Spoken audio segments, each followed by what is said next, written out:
Let's head to the voicemail of Truth and Reason. You know, guys, you talk about getting rid of the offensive guys, Dorsey and all these guys. Okay, why isn't our two-time coach of the year, the quarterback guru, this offensive mind, why is he keep getting off of this? He doesn't get blamed for nothing. He had Watson out there for 6 games. He was the worst quarterback in the league under his watch. We go to Winston, we know what we got in Winston, but for some reason or another, nobody blames our two-time coach of the year, but the team stinks, and it's under his watch. If we're going to get rid of the Dorseys and all these other guys, he should go with them because he's the head coach. Thanks, guys.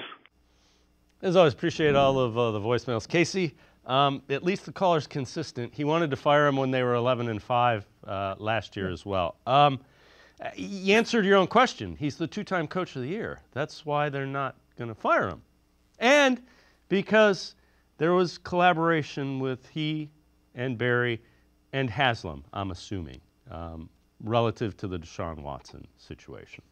That was the error. Well, the caller did answer their own question. The two-time coach of the year. The league lets you know what they think of Kevin Stefanski. We're talking about now. This is a 3-10 season completely. It's been disastrous. I can't put a spin on that in any way. And he deserves some of the blame for that. He does deserve some of the blame for that. I will admit that. Yeah.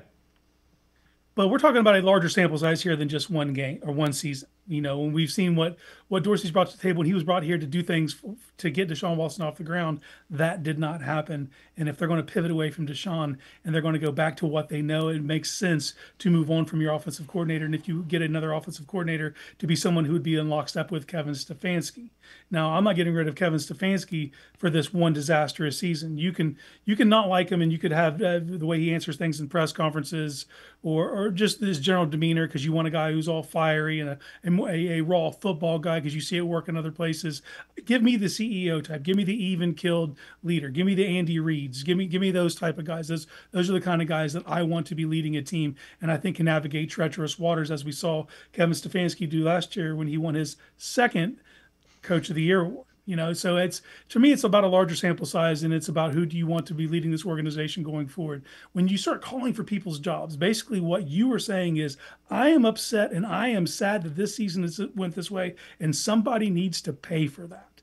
That's what you're saying. Like so if you're that mad about this, go ahead, cry about Kevin Stefanski retaining his job. I think this is a solid decision. You're looking at the AFC North.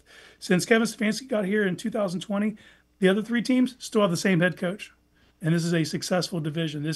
You're trying to build continuity. You're trying to build towards something. And we've already done the tear it down every other season approach. That's not what Haslam's doing right now. So as long as the pockets of the organization isn't going to change direction, you might as well just come to grips with it. Yeah, and again, I understand people's anger. I would not move on from him. And that's one of the reasons that we're getting the sarcasm with the two-time coach of the year. So again, I understand your position. I respect it. I disagree with it.